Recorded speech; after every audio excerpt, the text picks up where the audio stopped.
There's probably a lot of people out there that are like, oh, I don't have any really good stories. And it's like, no, you do. You just can't tell them because that person that you were with, you broke up with them. But I just hear this. And I just look at Gina and go, Rick's here. Me and Gina look out the window and they're literally lifting you up in the air. I've never been held so tenderly by a man. And her head goes boom, boom, boom, boom, boom, down the fucking steps onto the street. And he goes, I'm not having anyone die in my fucking pub.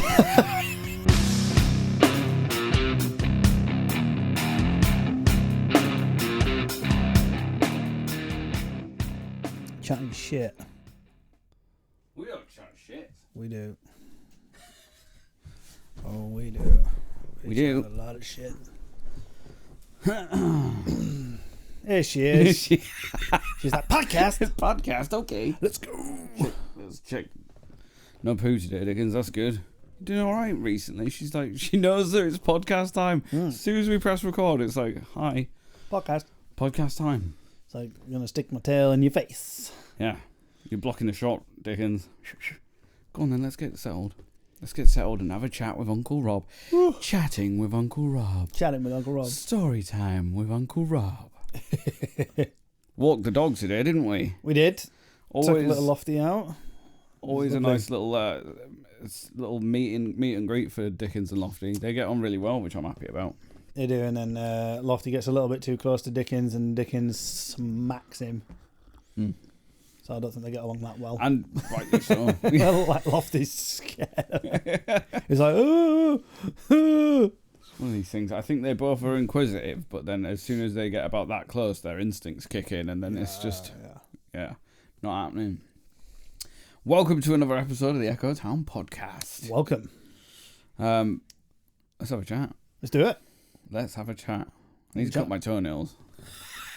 Drawn attention to it now. You've drawn attention to it now. Everyone's going to be looking at them. They grow so fast, though. It's that high protein diet you're on, Richard.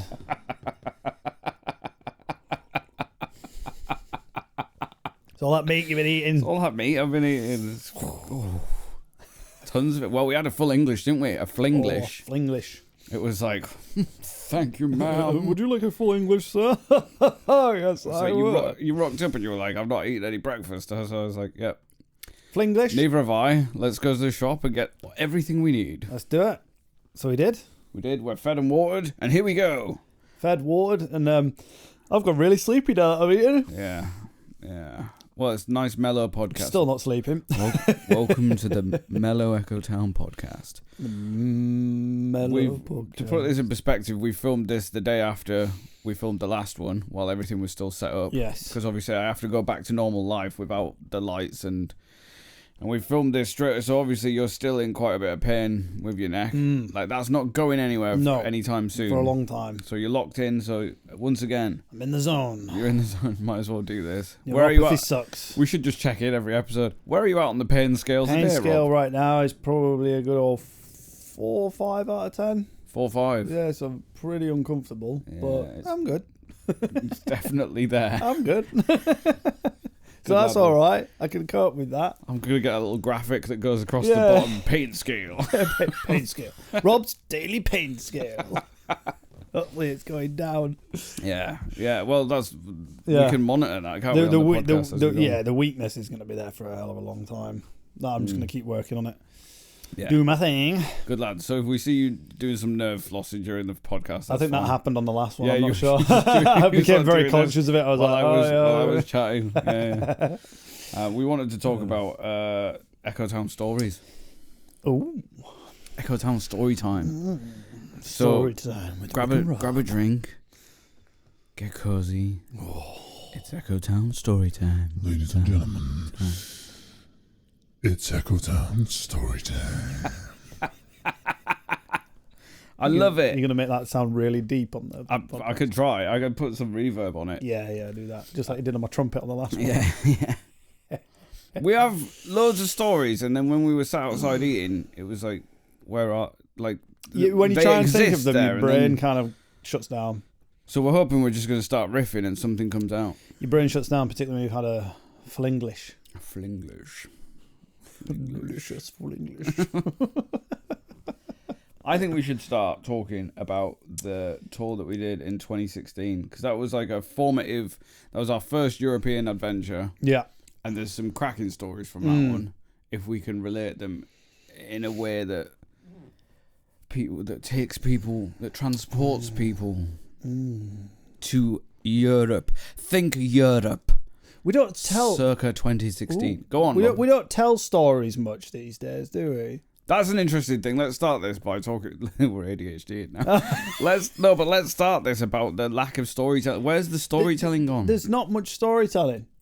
Like I always feel embarrassed when I start telling my stories, and I think that's quite a common theme amongst people. Because I don't know whether it's like a thing of like you feel like your story doesn't have any validation, or it's not got any kind of oomph, or you're being a bit selfish, and it's like, this is my story. But that's what we used to do, man. History was all about sitting around a fire and just it's interesting, just chatting about what's happened, telling stories about this battle and that battle, or this happened in life and that happened, and I had this injury, or this really beautiful thing happened. Yeah. And well, I think the lack of storytelling now is because we have the medium of photograph and video. Yeah, and we can just go, look at this cool thing that happened, and people go, oh, that's amazing, rather than it being a tale. Yeah, and you can also kind of like poo-poo your own story because there's way better stories out there made into movies. You're always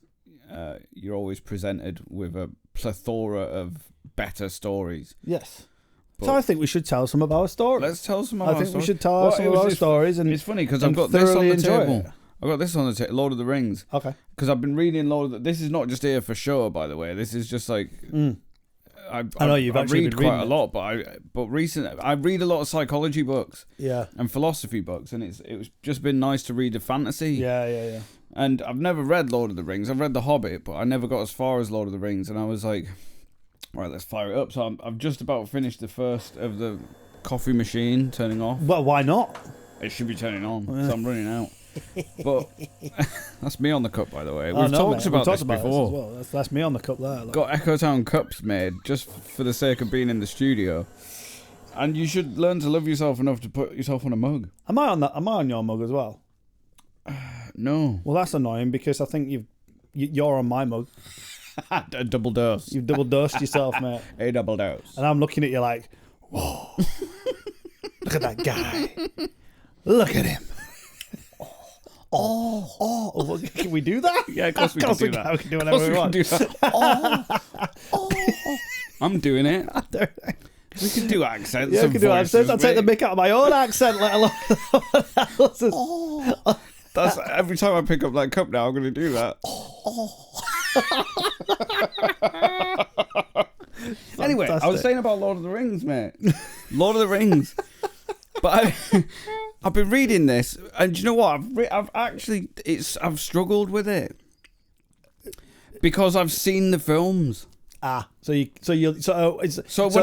read Frodo, I read it as Elijah Wood. When I read Gandalf, it's well, no, that was Sam. You were trying to do Sam, weren't you? Mr. Frodo. Shut up. Quiet, Gamgees. I can't. You did a good Gandalf impression on the last podcast. You didn't even realise you'd done it. You know what did I do? Hobbitses. I didn't say that on the podcast.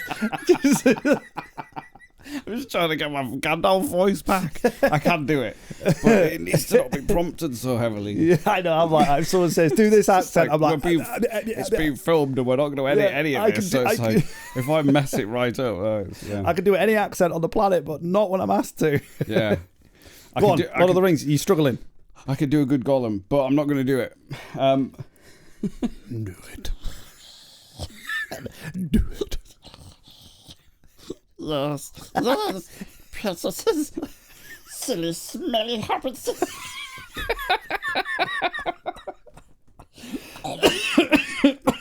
You're brilliant. Anyway, that's a fantastic impression. Got there, didn't it? Oh, that actually hurt. Face. I've been reading that, but I've been struggling with it because I've seen the film. So every time you're reading a character, you kind of like relate to it. You know, when Tolkien wrote this, I think it was I want to say 37, but it's probably 50s. I think 37 might have been The Hobbit. But people didn't have just blockbuster movies. Yeah. And people would just read that, and they'd create their own vision of Gandalf, their own vision of Middle-earth, their own vision of Frodo and the Shire, etc. And then, someone comes along and interprets it for us, puts it on the big screen, and then that's the story then. That's interesting. And it's sort of like, so when I'm reading it, I'm trying to tell myself, right, he's described Gandalf in it, and he's described these characters, and it's like, well, how do I see Gollum, for example? Yeah. Do I see Andy Serkis crawling around in a... Yeah. And do I hear that voice when I read it? Because that's his interpretation. And I think that's where we live in this day and age, is that all the stories have been told one way, or I don't know. We're bombarded by stories, basically. Yeah. It's interesting what you're saying there, because there's no more oral tradition of sitting and creating. This happened, and then this happened. Sat around a fire, and then this happened, and then they creating suspense. That kid goes away and remembers that story, and then tells it to their children. That's how history was done. Exactly. Yeah, that's so interesting. Like we were chatting outside a minute ago, weren't we, about how creativity is almost being stolen from us. Because in the sense that, we've mentioned AI multiple times in the past, and it has its benefits. It is a tool, and it can be used to our advantage or to a person's advantage. But when it comes to creativity, it's like it can really suck away that I want to create some music. Well, I'll just go on. It's quicker to do it through AI than it is to learn an instrument, or it's quicker to get artwork done than it is to learn how to draw and learn how to paint. And it's the same with like books and things like that, like you say, or telling stories. Like we've lost that ability to just sit and create those characters, create those the scenes, the smells, the tastes, all that sort of stuff in our heads. I mean, I'm actually quite jealous of my wife Gina, because she can sit in bed and read a book, and like she will howl with laughter. She'll be creased laughing, and I don't get it. I'm like, how do you like what? I mean, I mean, it doesn't help that I'm like I've got there's different types of dyslexia, but my dyslexic in the sense that when I read something, I can absorb stuff, but it's almost like it hasn't computed. So like I can read a joke and I've tried this, like I can read jokes in a book and be like, it doesn't register. Yeah. I'm like, but then if I heard someone read that joke to me, I'd be dying laughing. You know what I mean? Yeah. It's strange. I don't know whether it's like an ADHD sort of thing, but I'll read a page of a book and I know that I've read every single word, but I've been thinking about 2-3 other things. Yeah, very much. I get to the end of it and I'm like, hang on, I read every single word of that and I have no idea what it said about. But I can listen to a podcast, or I can listen to like something on YouTube or whatever like that's educational, and I'll absorb all the like loads of information. I'll be able to like rattle it off and spiel it back. Yeah. But that's how I've always been. I've always been like that, Reading's never sat well with me. I just don't pick up books. I never read. It's probably something that I should try and do, but it makes me feel quite sick. Yeah. I'm like, yeah. I was thinking about stories as well that I think the better stories are ones that are told by more than one person that was there as well. Yeah. You can bounce off each other. Yeah, I think those are. I don't know whether it just adds validity to it or it's just.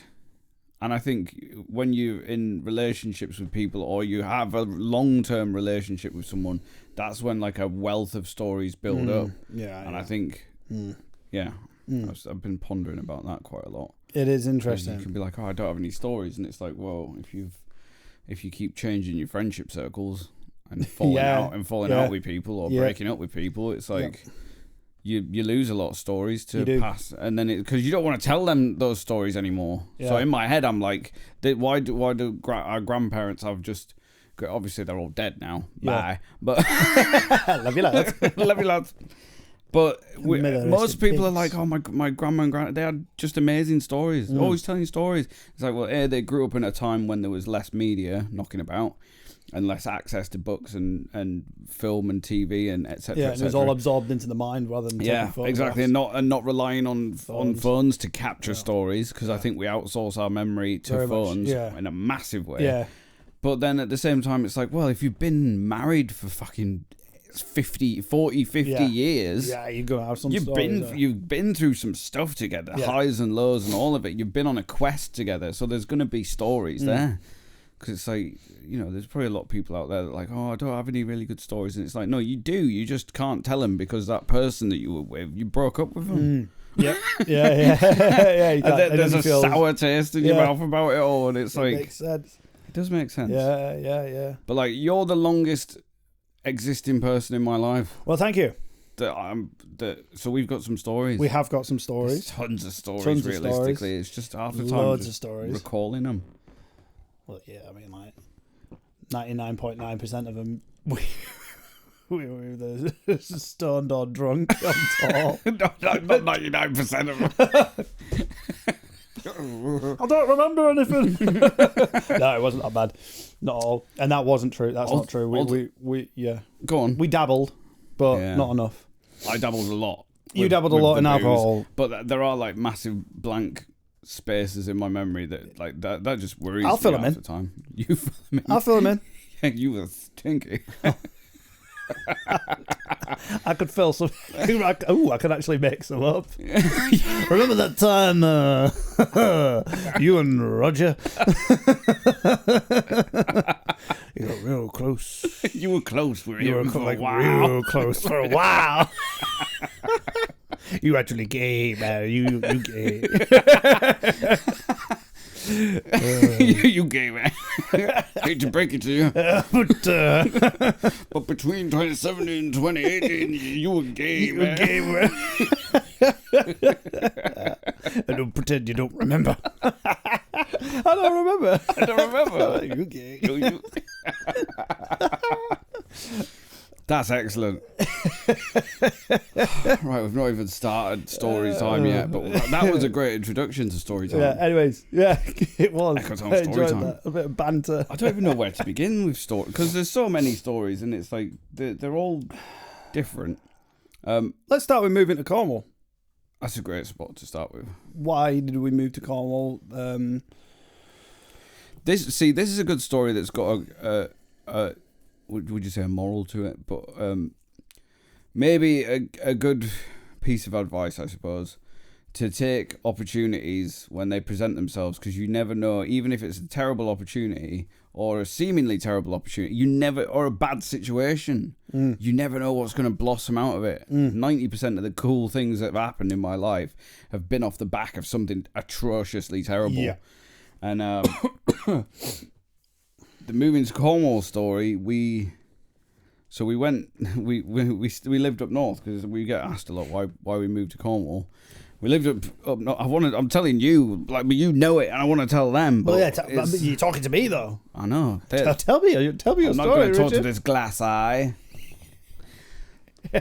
So we we played. There was this venue. I can't remember the name of the venue. The name of the pub. It was just basically it was a rundown, pretty rough and ready pub, wasn't it, in Wakefield? Yeah. And if you've ever been to Wakefield, it is a bit like shaky wakey, they call it. Particularly then as well. Pretty rough. To, like, the booze. Yeah. Popular pub scene, but you did feel a bit uneasy in there. And we played there a couple times. That was one of the venues that used to irritate me, because they'd write Echo Town as one word outside. Yeah. Pet peeve. Pisses me off, that does. It's like it's 2 words, obviously. Anyway, but we went and we played there a few times, and they loved what we did. It was just like a great bunch of local people that loved what we did, but invariably it was like there was a tension there, wasn't there? And it just didn't feel like a nice place to play, particularly. And then we had another gig that got booked there, and we were like, I'm not that bothered, but we should go do it. You know? I think it was all booked by a guy that's seen as busking. So a lot of cool stuff came from busking. Yes. We played some amazing stuff. Like, let's not try and tangent off this story, but we went and played this show basically, and we had a blast. And in the audience was a man celebrating, I think, his 50th birthday, was it? I can't remember. I think it was something like that. Eddie, must have been about Eddie, 50. the guy's called. And he lives around the corner from me here in Morganporth. And I can't remember ever seeing anyone that drunk. Yeah. Like, he was... And that drunk and able to speak. Like, he was just... He didn't make barely a word of sense, did he? But he came up, like, staggered up to us afterwards. He'd been on the brandy all night because it was his birthday. And he was like, you know, just sort of slurring his words. And basically, we got out of it that he was like, there's a place... I live in Cornwall. I can't even do his voice, man, but he was proper. He was a Yorkshire boy, anyway. You get the idea. Yeah, you get that. You barely make it out. Like, I live in Cornwall. I could get you a tour in Cornwall. Yeah. Have you got any details? And it was just one of those where you're like, all right, mate. Dealing with drunk people after a gig is hard work, but just here's a card, whatever. Here's an email address. Thank you. Didn't expect. We'd love to play Cornwall. Didn't expect anything of it. Then about 2 months later, I got an email through basically from Eddie apologising that, sorry I was so like sideways, but I'm genuine about it. And over the next however many months it took, I think it was nearly a year had passed, but he'd put together a tour and we came down, we played in September 2014 and we played the Rest Fest with the Traveller's Rest, we played Rhetoric Mill, we played... the Tridre way back when, and Harlin down there,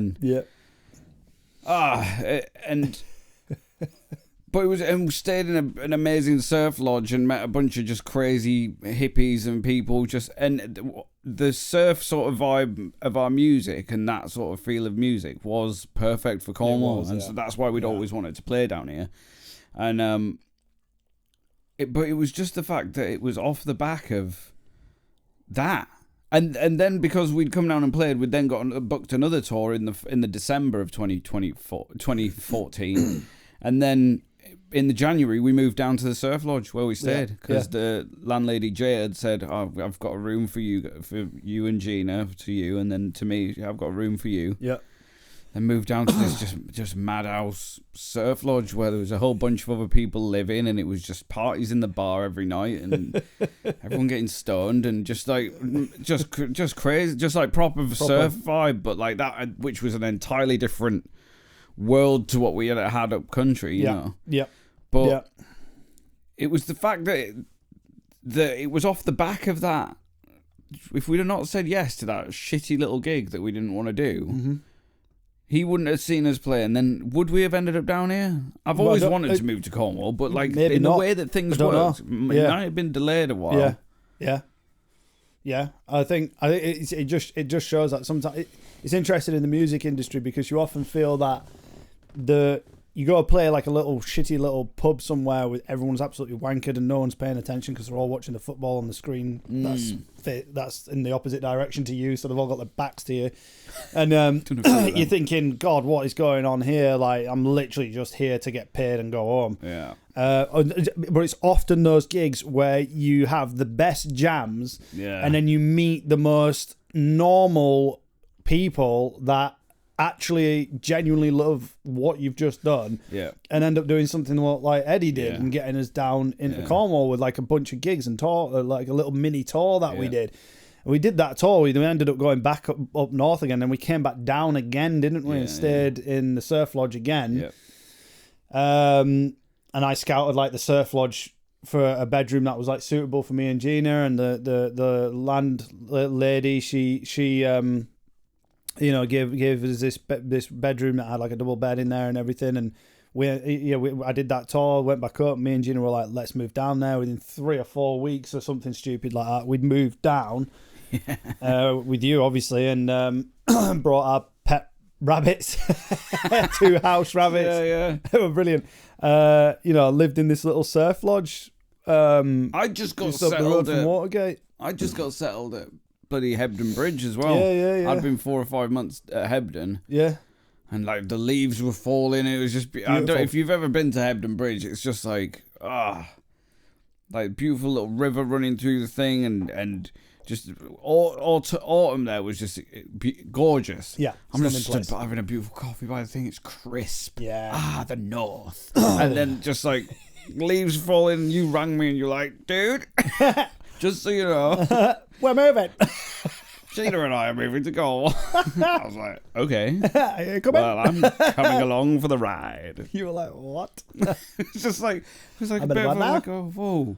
Because just a massive move, really. Yeah, you were settled. You were settled in Hebden, but you weren't in a good place at that point in time either. And it was a place that would have only fed you your addictions and cravings. And I think ultimately it would have been somewhere that had we not made the decision to move to Cornwall, I genuinely think that you would have probably stayed within that area for a long time and then just got sucked more and more and more into the drink culture that's there, or at least was there at the time when we were there.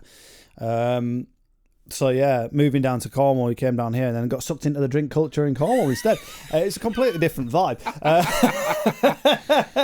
I don't think I was prepared for how bleak winter would be, though. Oh, mate, we moved down here in January. That was the crazy. We moved down here January 7th, 2015, and it was just a bit windy. It's not crisp. It's just you're just growing up in the middle of the country. Obviously, when we grew up in like Leeds, Wakefield area, it's just it gets windy, but it's not windy. Yeah. And then you come down here, and it's just like, oh right, okay. Yeah. For 4 or 5 months of the year, it is just wind. Yeah. It's like just sideways wind and rain. The reason why all the trees grow like that. Yeah. Just and because it was so exposed where we'd moved to, like you get there in January, and it's like your previous experience of Cornwall has always been, you know, the tour we did was sunshine. Yeah, it was. You know, beginning of September. All the businesses had sort of pretty much done their summer season. And all the locals were ready to party, so it was like the perfect time. And then, when we moved down in the January, it was like, wow, what is this? Bleak. Is crazy. Like, I can't sleep because the wind is that loud. You know, you're in the building, but you can feel the building moving like this. It's like, I remember like the first real kind of experience we had of the coast path.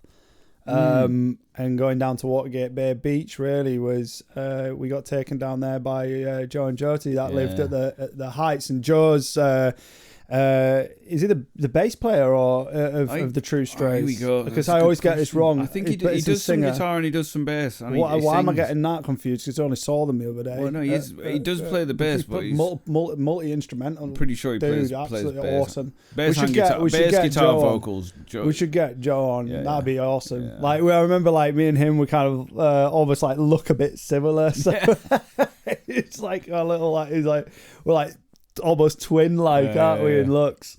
He's such a lovely guy, is Joe. So they took us to the coast path, and we walked all the way along the top of the coast path, and then down this kind of like you call it a secret route, whatever you want to call it, like a little path that goes down to the far end of north of Watergate Bay, and then walked all the way across the beach, and then back up the coast path and back towards the Heights. And it was just like, I remember walking on there being like, wow, this is epic. It was like it was howling with wind, wasn't it? I think I can't remember if it was raining, but that was my kind of like first experience of the coast path, and from that moment forward I fell in love with it. I mean, I have literally ran and hiked the coast path for thousands and thousands and thousands of hours. I must have done, because I think I totted it up when I was like, if I walked that section of coast path from like Watergate Bay, Newquay to Watergate or something like that. It's actually Watergate to Morganporth, like once a week, which I pretty much was doing at the time. That's like, it's 52 times a year I've hiked that there and back, and it's like, it's been a place of just unraveling, really unraveling. A lot of space to do that. A lot of space to do so. That was our experience of like getting down to Cornwall. And then there was the fact that we broke down. I crashed the hire van. It's like move. I was staying with my friend Ben. Moving to Beckons. Up in Hebden Bridge. Tommerden, was it? Yeah. And I remember like waiting for you to arrive, and you've obviously gone and picked up the hire van. This massive, long wheelbase, longest Sprinter. van I'd ever driven. Yeah. Yeah, at that time, and I'm in the house with Gino. We just got all this stuff ready. I was like, we're waiting for you to arrive, and I just hear this. And I just look at Gino and go, Rick's here. Look out of the window, there's Ben's VW, really nice VW car van, bumper ripped off. Ripped the whole front of his van off. The whole front of his van off, and massive scratch all the way down the rental van. Yeah. And you're just like, shit. We had to hire such a big van because of all your gear. No, well, it wasn't that. It wasn't that though. It was. We had. I do have a lot of stuff. It was the because we had our own van, that Vauxhall Vivaro, but that had broken down, if you remember, because we were stood for 4 hours in the snow next to the whatever it was, M1. Yeah. But like. That had broken down a week before we were due to move, so that was in the garage. Like something had gone on, a belt had exploded in the thing and taken half the engine with it. So that was in the garage, and we'd just taken like a $5,000 loan out to buy that van and do other bits, and that had happened to that. Just how about you settle down? There. You got to wiggle her, and then she goes, crumbling, and then. So that van had broken down, and that's why we got the hire van, and we'd hired that massive thing, and obviously I'd pulled into that space as if it was the old van, and just done, just gouged out this gash halfway down the van, ripped out the back lights on the hire van, ripped the entire front of Ben's van off. So insurance details were exchanged. We loaded all your gear into the van, drove it down to Cornwall, handed the van back. We got, he rang me up, did the hire guy, like a week later after we'd handed it back down here. And he was like, it's a good job you paid that extra 20 quid or whatever it was, because it was like the just in case an accident, it had 20, 50, no more than 50 quid anyway. Yeah. And it was like, because there was $2.5 worth of damage there. Wow. So they basically kept the deposit of 250 quid plus the 20 quid or whatever we'd paid to mean that we didn't pay anything. Yeah. It's a good tip for anyone out there wanting to hire a van. It's like just pay that little bit extra thing, because we'd have only just got down here and then been lumped with a $2.5 bill. But then a week after that, or maybe 2 or 3 weeks after, we got a call from the garage about our own van, and we were like, he was like, we've fixed it. It's cost you 700 quid. Yeah. It's like, cool. We managed to hitch a ride back up, didn't we, with Jason and Donna? Yeah. Collected our van, drove it back down to Cornwall, all hunky-dory. A week after that, this is like the short version, a week after that, we went down to Polyjoke, didn't we? The three of us, it was like, let's go down Polyjoke and have a little walk or whatever. Drove down the bottom, and then there's a car coming the other way, so I went to reverse it into the space, reversed it into the space, and then it was like, oh, shit. Couldn't get it out of reverse. Like, the gearbox had gone. This was all within the first month, like a movie to call. Gearbox has gone. And then we were sat there for hours on end waiting for recovery. They finally got there, and they were like, it's too far down to bring the lorry to put the van on. And it was like, because it's stuck in reverse, can you reverse it back up the hill? And I reversed it up all these tight, narrow lanes to get back up out. But and then we basically, that was too much to repair that van, so we ended up scrapping the van, didn't we, or selling the van for like 500 quid or something. Basically, we got lumped for the next 5 years paying off a loan for a van that we didn't have. I think we were paying something like 150 quid a month for nothing. You filled in so many forgotten memories about all that. I was like, we did actually catch a ride up with Jason and Donna. Well, you filled me in with the walk that we did with Joe and Josie down the coast path. I'd forgotten about that. I knew I'd forgotten that we'd done that circular bit, but But that was just bonkers. So within the first month of being down here, imagine if we'd not put that money on the hire van, though. Yeah, we'd have lost it. We'd have been paying back $5,000 for 5 years. And that. Plus... Yikes. Plus $2,500 for the van being smashed. I did annihilate it though. I was knackered, that was, man. I'm sure I've got a photograph somewhere. I know I've got a photograph of the three of us, me, you, and Gina, stood in the snow, waiting to be recovered. Mental times. But yeah, that wasn't even a gig story, but that was moving to Cornwall, wasn't it? Cornwall. I mean, yeah, times were stressful back then. There was a lot of. Well, the thing is that where we moved to, what people probably don't appreciate by it, is we'd moved from a place where it was like 5-minute walk to the shop or whatever. Yeah. Supermarket's like just a little mooch around the corner. You know, it's quite a built-up area, tons of places to go see and get food and hang out and whatever, to just literally, like, up the road from Watergate Bay. Like, almost middle of nowhere, or at least it felt middle of nowhere in the middle of winter. Yeah. In the middle of winter. and you just at the surf lodge, just like, we've got no car, so we can't go to the shops. I remember that day we weren't down here that long, and we were like, oh, there's a shop down in Morganporth. It doesn't look that because it doesn't look that far, does it? It's just because we've been before. It's like then we just walked along the road and got down there, and we were like, "That's a mission, man."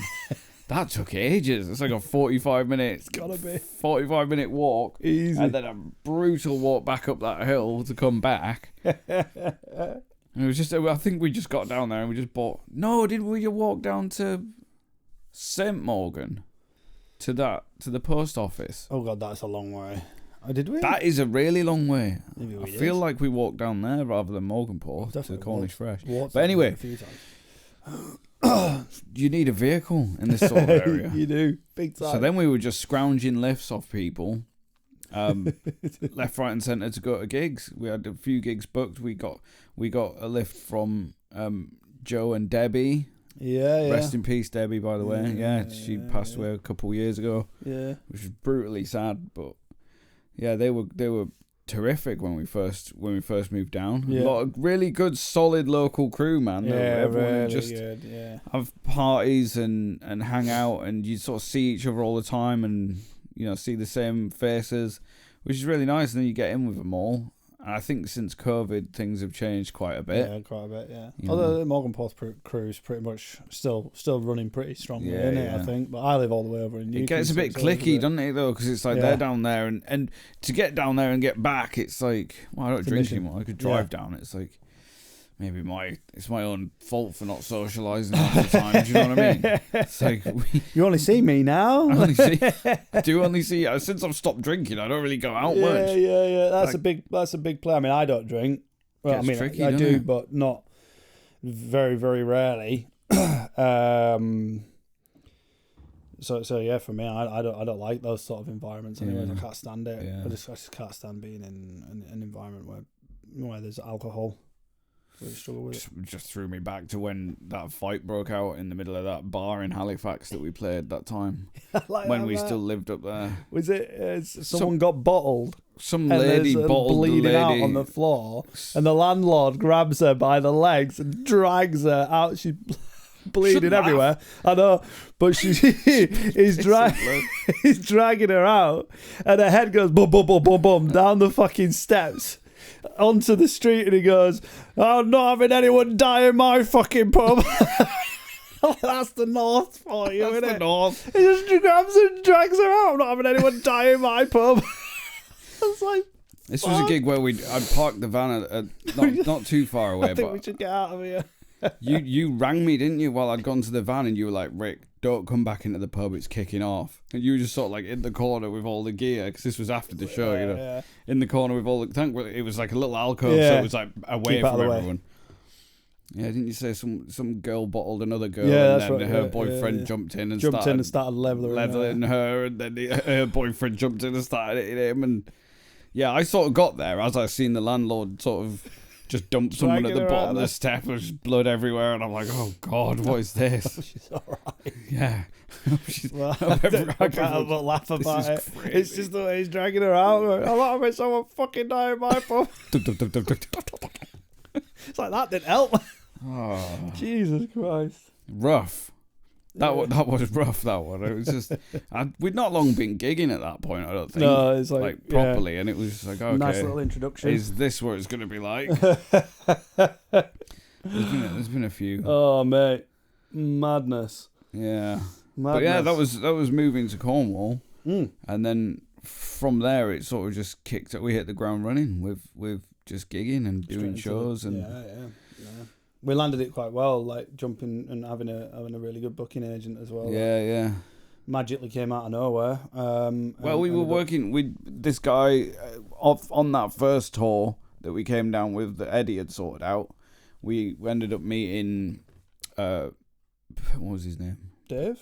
Yeah, Dave. There we go, Dave. Yeah. Purple Gecko. And he loved what we did, and he booked that next tour in the December. And then off the back of that, he was like, "Oh, I've got a friend in." Yeah. And we met Rich, and then we were just heading all over and played some epic festivals that first year that we were down. Oh, it's fantastic, yeah. Ocean Fest, which was amazing. Ooh, there's a story. Go on. Ocean Fest. There's a couple of stories from that. Tiny Dancer. Tiny Dance. You tell it, because I can't remember, mate. I might have had a drink. I might have had a beverage or two. I wish Gina was here. She remembers everything. She does remember it. She's got Tiny Dance. Memory. I don't know. It's a very short story, but basically, I'd gone to ask the people in the caravan next door about. Yeah, something. I can't remember what. Yeah, we were in the caravan. I was like, over the way. Yeah, we needed something. I was like, I'll go ask them a bottle opener or something. Yeah, that's right. Yeah, I'll go ask Gina look over, and it's a bunch of guys. Wasn't it like a group caravan?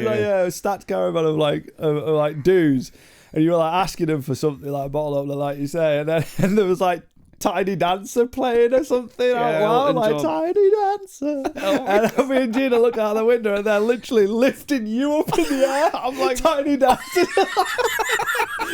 These random guys spinning you around. Tiny Dancer. Oh my God. Tiny Dancer. You know, you've been fully involved. I was properly involved. I was like doing tippy toes and everything. I was doing pirouettes and I do remember. I think that was. I think those clear as anything. They might have been their drunken conditions for me borrowing whatever we wanted to borrow. I think so. Yeah, we have to. It was like a pizza cutter or like a bottle opener. Right. If you want it, you're gonna have to dance to this. You know, looking out of the window, you just get lifted up by. I've never been held so tenderly by a man.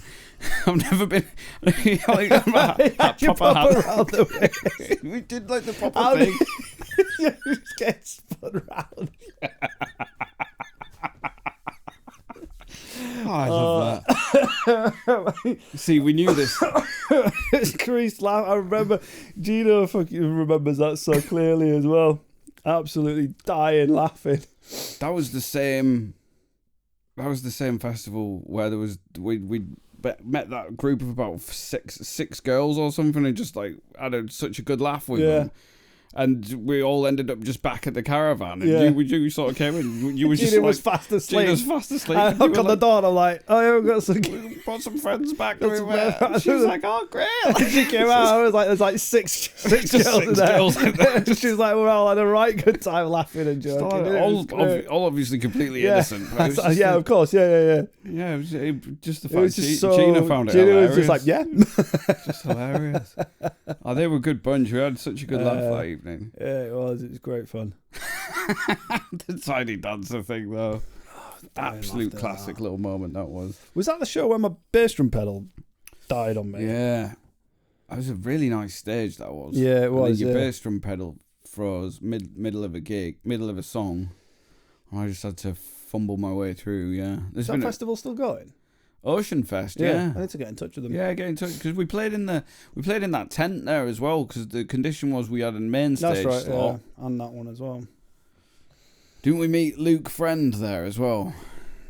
Who's that? It was. I remember the name. Gina said she was like, "Oh, he's won Pop Idol or Pop Star or some TV bollocks Nonsense." Yeah, one of these stupid talent shows. I do remember this. And he'd not won it, but he was high up. And basically, did he play before us? I think he played before us. But Gina thought it'd be a good idea to get a photo with him. We just got a photo of him and obviously never did anything with it because it was like, that is just not our scene at all. But he was on before, and it was just like just girls down the front, just That's like right, young I teenage remember. girls down the front screaming and stuff. Yeah. And it was like, how are we following this? Yeah. And it sort of dispersed afterwards, and it was like, that's better. That's better. I can play to that. I can play to that. I can play to just the middle-aged lot. Yeah, I could deal with Met that. some great people there, man. That was the Did first. I remember that? That's what. Isn't that where we met? Dave Dave and Laura. Yeah. I always get Laura mixed up with her sister, Sarah. Not with her sister, Dave's sister. Yeah. Laura, yeah, it's definitely Laura. yeah, Dave and Laura. Yeah, lovely couple. Yeah, lovely couple. They've followed us everywhere. They've been good fans for the longest time. Shout out to Dave and Laura, and also Sarah. Massive love. Dave and Laura support us on the Patreon. If you want to come and join us on the Patreon, go do that. Yeah. Patreon's fun, man. Like, we're going to start putting up more and more stuff stuff popping up. Yeah, for sure. We just want to. We're like taking this way more, like, if you want to say it seriously, just realizing that this is where we want to be, and we want to be giving people as much, stuff to just enjoy listening to and watching, and Patreon's the place to go. Patreon's got some great little things. There's a cool video we did a couple of years ago of me and you reacting to our first ever gig because we had that filmed. Yeah, because we filmed that reaction.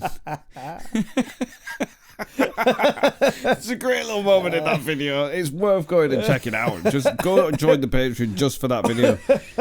Because I do a little tour, don't I? I come down from the attic with the old JVC handheld camera. And I'm into, which we've lost like 95% of the footage from, which is unfortunate, but we got the first gig at least.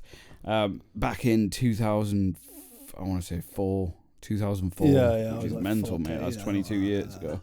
And anyway, come down to your bedroom and you're packing up you're polishing your cymbals or whatever it was back when you used to do that. You're definitely due a cymbal polish. Yeah, due a cymbals polish. But you're doing that and you were like, and your commentary on the video was, I've got Star Trek bedding because we liked Star Trek, and you were like, and I was like, we liked Star Trek, and you were like, a little bit. Then I'm like, enough to have bedding. You've ruined it now. They don't need to go and join the Patreon.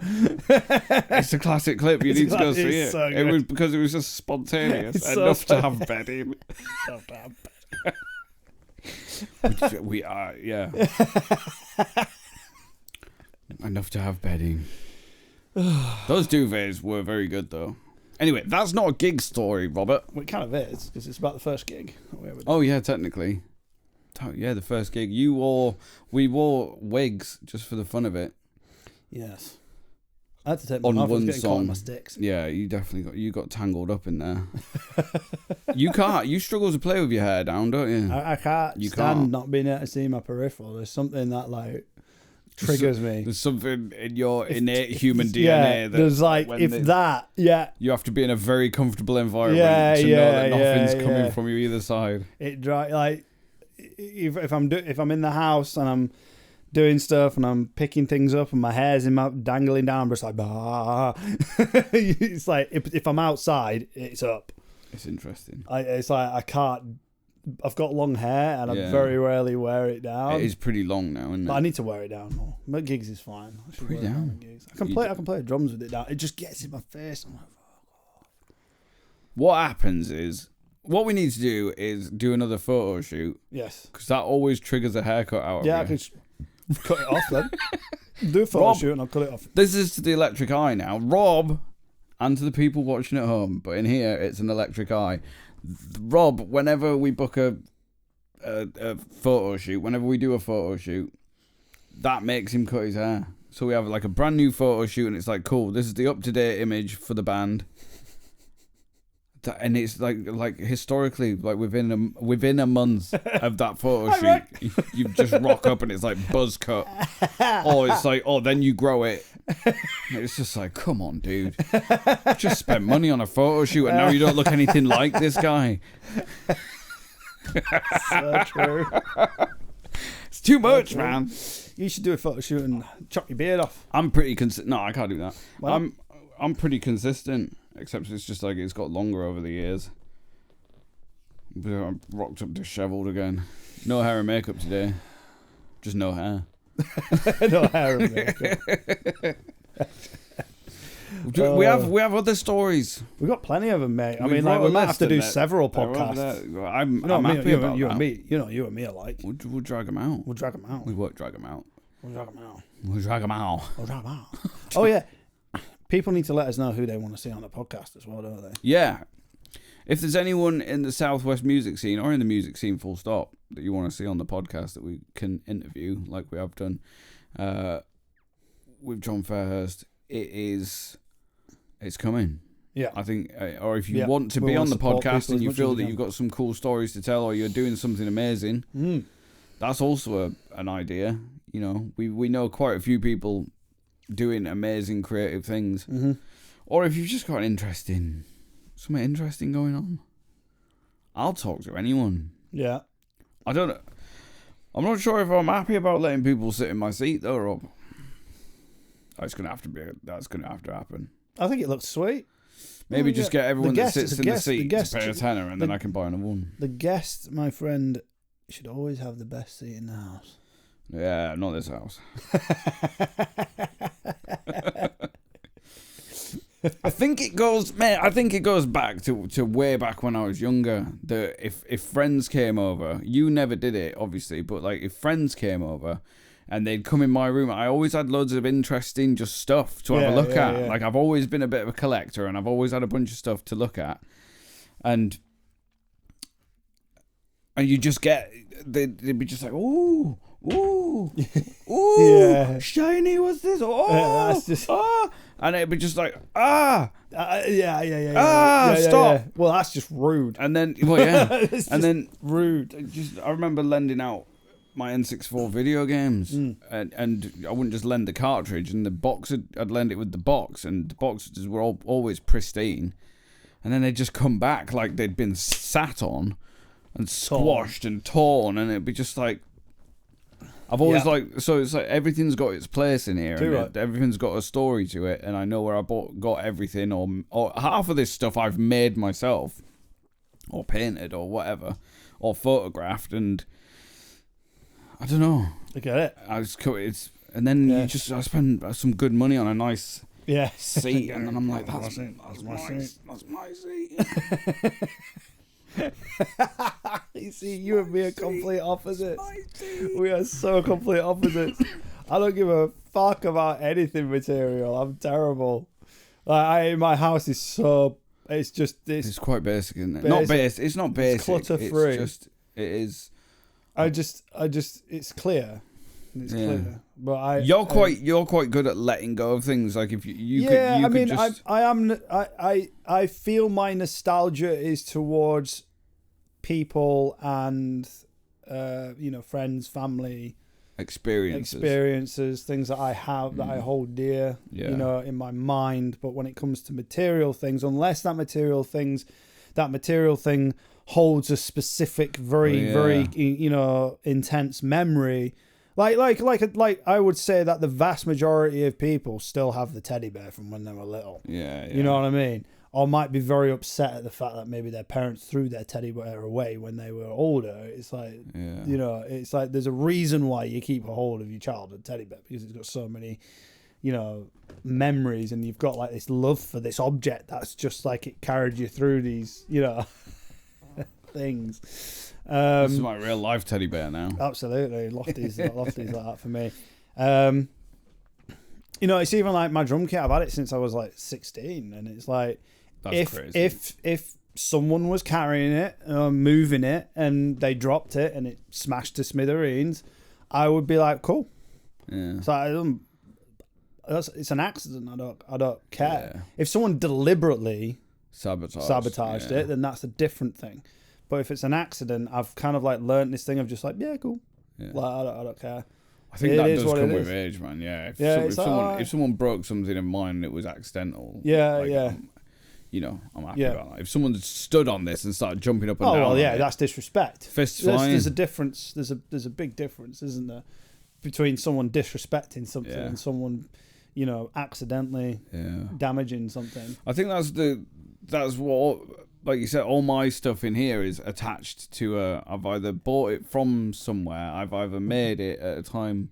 At some point, I can go around the room and remember when I got everything. Absolutely, and like that, there's that rock on the shelf there holding the books up that we got that I picked up off of Trevan in Wales when we climbed up there, and it started to get a bit sketchy. Yeah, you know, like all those sort of things. That's great. You know what I mean? That skull you got from Bodmin Motor. I think that's brilliant. Yeah, exactly. I think that's brilliant. You know, because it's not just Chinese tat from Amazon. I know that if I had children, that I would, I would probably be very meticulous as to what I keep. Being like I'm keeping that, because it's like, I'd have photographs of my family all over the walls and be very proud of them. Like they'd make like their very first thing, and I would keep it, the very first drawing, the very first. And I'd probably be a bit of a hoarder when it comes to that sort of stuff, because I think that's their memories. Yeah. It's not my memories as well, it's theirs as well. I really like those, when people do those compilations of taking a photo of their kid for like every day for the first 10, 15 years, and they just do a time lapse. Yeah, that's cool. I like that. I love those things. Yeah, I don't think I've actually ever seen one of them. Did you see that? There was that art gallery thing.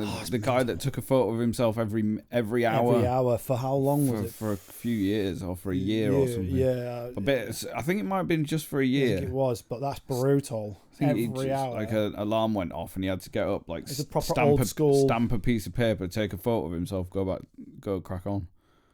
And then alarm go off, photo of himself. It means he must have stayed in the same house, same building. And I think when they've time lapsed it, because I don't think at the time when he did this sort of thing, they didn't do time lapses. But when the gallery had put it into a time lapse, they digitized it, put it into a time lapse. Yeah. You're just basically watching this guy get more and more knackered. It's just like, I am so sleep deprived. Because at no point within the last year have I slept for longer than an hour. You can just see he's just like, I'd be playing games like, how far away can I get from the camera before I have to run back again? Yeah. Go. Yeah, well, that's and draw a line on the floor and be like, right, I got to there. I've got to run back to the camera now. That's as far as I got half an hour to get back. Yeah. That's crazy. You've got to I don't know what you did for a job, but like you gotta have a lot of time on your hand to be able to take a photo of yourself for every hour. I love how this started like Echo Town talky story time. We just got off on one again. We told a couple good stories there. Well, we've got loads of stories in mind, so we can always chip away at those as we do stuff. Should we? Do you want to? What you're saying is you want to wrap this up and have another coffee, and then we could always do that.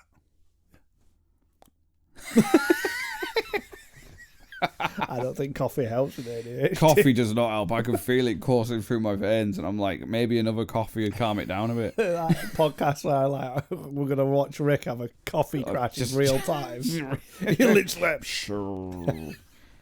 brutal. That was back in the day when you were drinking like 5 or 6. Yeah, no, that was quite a heavy coffee intake.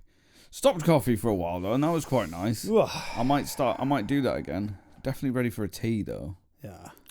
Let's do it. That was good. That was fun. I think that was a nice little conversation about how we ended up in Cornwall. I mean, there's way more details to that. Yeah. Yeah. And the Tiny Dancer story came out of nowhere. I'd forgotten about that. We decided we've got like a list of stories to tell and just went off on a tangent on that one. It was brilliant. Yeah, that was excellent. Tiny Dancer. I'll never forget that. Me and Gina absolutely crying, mate. 5 guys all around you, hoisting me up. I felt so graceful. I bet you did. I have a feeling. I have a feeling I was wearing something, or maybe just my imagination thought that I was just wearing I was a ballerina. It wasn't. You weren't wearing a tutu. That would have made it extra special. It would have been like you went over there prepared. I've got the outfit for this, gentlemen. If you just wait 5 minutes, give me 2 minutes. give me 2 minutes. Pause the track. I'll be back. It was like if anyone's wanting to take something from this podcast, like next time someone asks you for something, think about something that you can barter with them. That's ridiculous. It's like, all right, you want a bottle opener, do you? Right. You need to dance with these 5 dudes. You want that Fine. ball out there? Fine. This is what you've got to do. Absolute classic moment. That was brilliant. Yeah, sweet. Well, it's nice to be in Cornwall and to be Cornwall's a fantastic down place. here. It's a bit of it's a fantastic place and a strange place all at the same time because it's not quite even close to anything remotely what we were used to growing up. Yeah, it's a mission to get anywhere. Yeah, like to be a musician in Cornwall is just like it's not a strategic place to be on the map. Definitely not a strategic place to be if you want to push music. No, but. And I think I couldn't live anywhere else. That's one of the things we're trying to build with this podcast, isn't it? That if we can get more and more Southwest musicians on here, gives them some long form content. So if you know anyone that wants to come on, I'm going to send a message out to a load of people actually and get that organised. Yeah, more the merrier. Yeah, then eventually move it out of here, and then we can jam with them. That'd be nice. That would be the dream, man. Like have them on a podcast, do a podcast, and then have a jam. Get them to perform their stuff. Yeah. And then we jam with them. Yeah. Keen to be. Righto, man. Sounds good. Nice, good podcast, bro. Bosh. Love you, dude. Well done. Lovely.